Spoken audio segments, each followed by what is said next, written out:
وسلم وفرج عن أمة محمد صلى الله عليه وسلم وارحم أمة محمد صلى الله عليه وسلم وانشر واحفظ وأيد نهضة الوطن بالعالمين بحق محمد صلى الله عليه وسلم.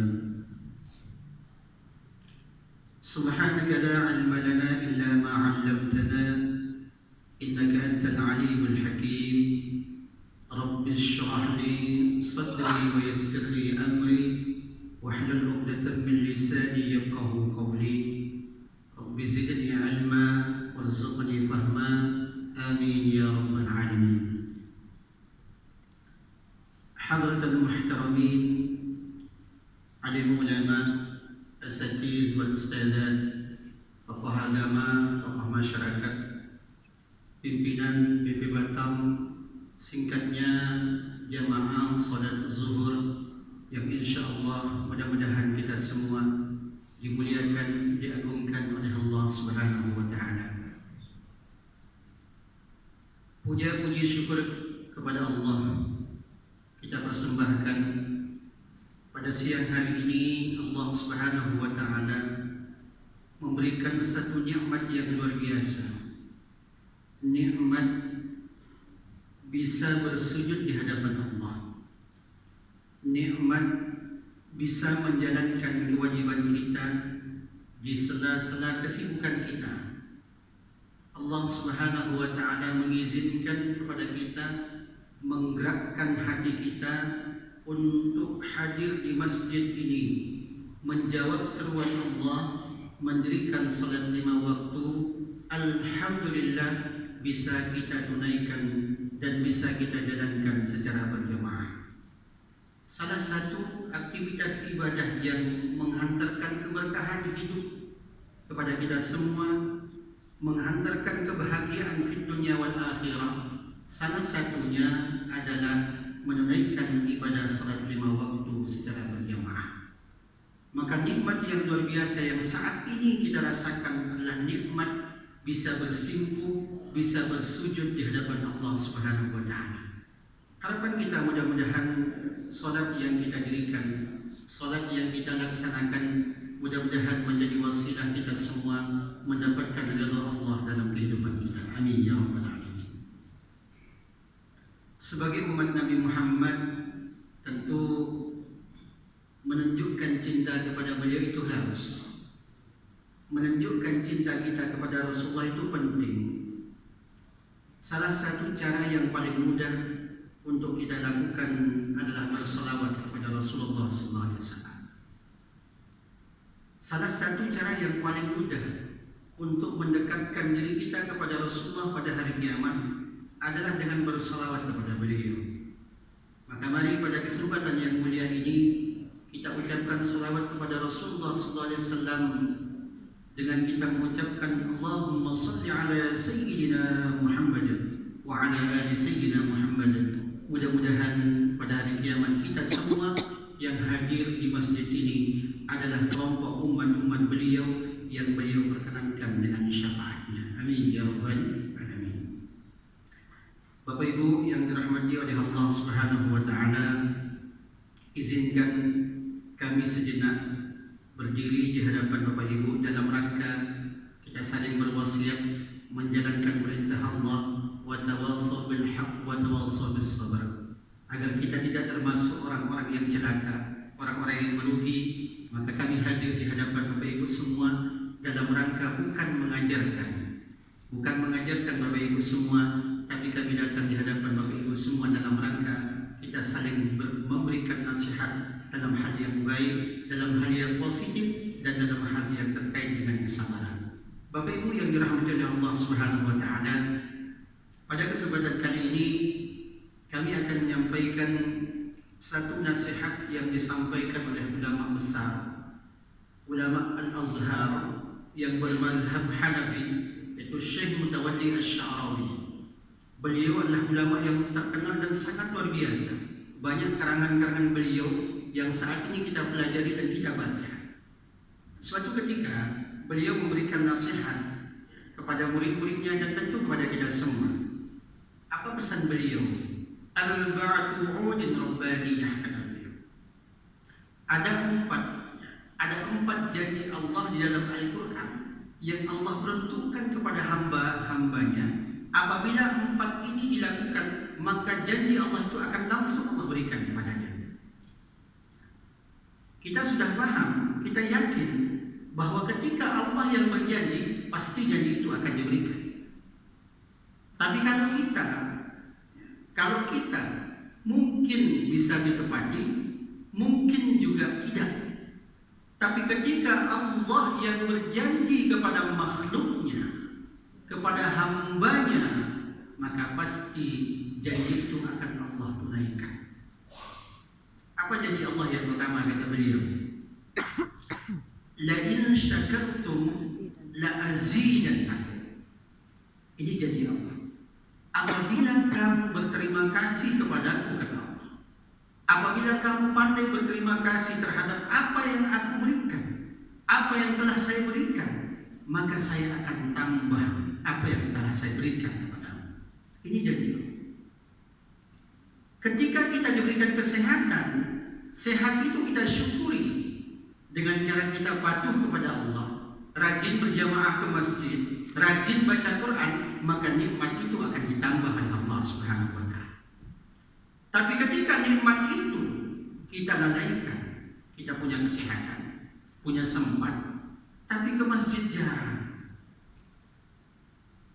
azan di masjid kita lalaikan, kita abaikan, maka yakin dan yakinlah suatu saat nikmat itu akan Allah cabut, dan pada saat itulah penyesalan akan kita rasakan.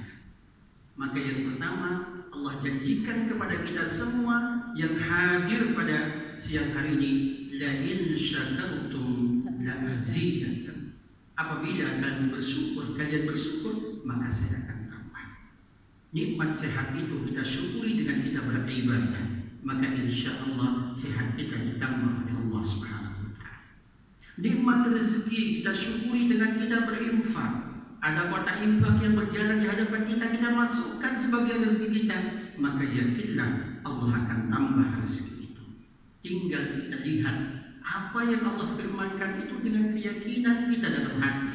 Bukan hanya kita dengar, bukan hanya kita pikirkan, tapi harus kita yakini apa yang Allah firmankan dalam Al-Quran. Itu yang pertama, kata beliau, ketika kita bersyukur, maka Allah akan menambah nikmat itu. Yang kedua, fadhkuruni azkurkum. Ingatlah kalian kepadaku, maka niscaya saya akan ingat kalian, kata Allah. Ingatlah kalian kepadaku, maka saya akan mengingat kalian. Kalau kita sering ingat Allah, susah senang kita ingat Allah, susah senang kita berzikir menyebut Allah, maka kadang kita susah, Allah pasti ingat kita. Kadang-kadang kita jamaah, kalau lagi senang lupa sama Allah. Kalau lagi banyak masalah, baru datang ke masjid zikir, ingat kepada Allah. Bagaimana Allah akan mengingat kita, sedangkan kita jarang mengingat Allah Subhanahu wa Ta'ala. Maka hati-hati. Kata baginda Rasulullah SAW, semua yang ada di muka bumi ini terlaknat, kata Rasulullah, kecuali yang pertama adalah orang yang berzikir kepada Allah Subhanahu wa Ta'ala, orang yang hatinya selalu ingat kepada Allah Subhanahu wa Ta'ala, maka tidak akan termasuk orang yang dilaknat oleh Allah Subhanahu wa Ta'ala. Fadhkuruni azkurkum. Ingatlah kalian kepadaku, maka saya akan mengingat. Kemudian yang ketiga, kata beliau, janji Allah dalam Al-Quran, ud'uni astajib lakum. Memintalah kalian kepadaku, maka saya akan kabulkan permintaan. Berdoalah kalian kepadaku, maka saya akan kabulkan doa kalian. Saya akan kabulkan permintaan kalian. Ini janji. Berdoa. Namun ada seorang ulama, Ibrahim ibn Idham, suatu ketika beliau ditanya, ya Syekh, saya ini sekian tahun berdoa kepada Allah, sekian tahun saya memohon kepada Allah, tapi sampai sekarang kok doa saya tidak diterima oleh Allah. Pertanyaannya seperti itu. Maka beliau menjawab, wahai kaumku, wahai sahabatku, memang kalian meminta kepada Allah, tapi hati kalian mati tidak mengingat. Terkadang kita berdoa hanya lisan kita saja, tapi hati kita tidak kita pautkan kepada Allah. Doa seseorang yang tidak meyakini doanya akan sampai kepada Allah, tidak meyakini doanya akan diterima oleh Allah, maka doa itu tidak akan diterima oleh Allah Subhanahu wa taala. Maka perintah doa ini harus kita yakini bahwa doa kita akan dikabulkan oleh Allah Subhanahu wa taala. Namun kita jangan salah paham. Ketika kita minta rumah, bisa jadi mungkin Allah memberikan apa yang kita butuhkan.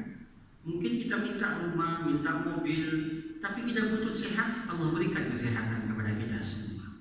Jadi tidak mesti apa yang kita minta itu yang Allah berikan, tapi Allah akan menjawab doa kita sesuai dengan apa yang kita butuhkan. Hari ini mungkin kita butuh rumah, tapi sehat yang kita butuhkan. Hari ini mungkin kita butuh sehat, tapi ternyata Allah Subhanahu wa taala menginginkan kita dekat dengan Allah, Allah sentil kita dengan sakit. Maka semua itu harus kita yakini bahwa apa yang Allah berikan kepada kita itulah yang terbaik untuk kita semua. Maka pesan yang ketiga, janji Allah yang ketiga, ud'uni astajib lakum. Berdoalah, memintalah kalian, maka saya akan mengabulkan doa kalian. Yang terakhir kata beliau, janji Allah dalam Al-Quran, wa ma kana Allahu mu'adzibahum wa hum yastaghfirun. Dan siapa saja yang selalu beristighfar kepada Allah Subhanahu wa taala, memohon ampun kepada Allah Subhanahu wa taala, maka Allah tidak akan menurunkan azabnya, maka Allah tidak akan menurunkan bencananya. Maka salah satu cara kita yang terbaik untuk menghindarkan diri kita dari musibah, dari bencana, bala, kemudian hal-hal yang membahayakan diri kita, salah satunya adalah kita beristighfar kepada Allah Subhanahu wa taala, memohon ampun kepada Allah Subhanahu wa taala. Insyaallah dengan istighfar kita itu Allah akan jauhkan kita dari azabnya, dari musibahnya, dan dari bencananya. Mudah-mudahan kita semua selalu dimudahkan Allah, memudahkan lisan kita beristighfar kepada Allah Subhanahu wa taala, memohon ampun kepada Allah Subhanahu wa taala, sebab dengan istighfar itu harapan kita Allah jauhkan kita dari segala mara bahaya, Allah jauhkan kita dari bala bencana, Allah jauhkan daripada musibah untuk kita semua dan keluarga kita. Maka para jemaah yang dimuliakan Allah Subhanahu wa taala, kesimpulan yang bisa kita ambil dalam tausiah singkat pada siang hari ini, ada 4 janji Allah di dalam Al-Quran yang janji itu ketika kita lakukan, maka insya-Allah Allah akan memberikan janjinya kepada kita semua. Yang pertama, ketika kita bersyukur, insya-Allah Allah akan tambah nikmatnya untuk kita semua. Yang kedua, ketika kita mengingat Allah, ketika kita memuji Allah, apapun caranya, maka Allah akan mengingat kita. Yang ketiga, ketika kita berdoa dengan penuh keyakinan bahwa doa kita akan dikabulkan oleh Allah Subhanahu wa taala, maka niscaya pasti Allah akan mengabulkan doa kita. Yang keempat, Allah Subhanahu wa taala tidak akan menurunkan azab bencana kepada orang-orang yang di dalamnya banyak beristighfar, memohon ampun kepada Allah Subhanahu wa taala. Mudah-mudahan 4 hal ini bisa memberikan motivasi kepada kita untuk selalu bersyukur, untuk selalu ingat Allah, untuk memperbanyak doa dan memperbanyak istighfar, sehingga kehidupan kita ini, langkah-langkah yang kita langkahkan dalam kehidupan ini, sampai nanti kita menghadap Allah Subhanahu wa taala, langkah-langkah kita itu disertai dengan ridha Allah Subhanahu wa taala. Amin ya rabbal alamin. Demikian yang bisa kami sampaikan, kurang lebihnya mohon maaf. Wa bikum syukran. Subhanallahumma wa bihamdika asyhadu an la ilaha illa anta astaghfiruka wa atubu ilaik. Wallahu al-muwaffiq wal hadi ila sabil rasyad. Assalamualaikum warahmatullahi wabarakatuh. Waalaikumsalam warahmatullahi wabarakatuh.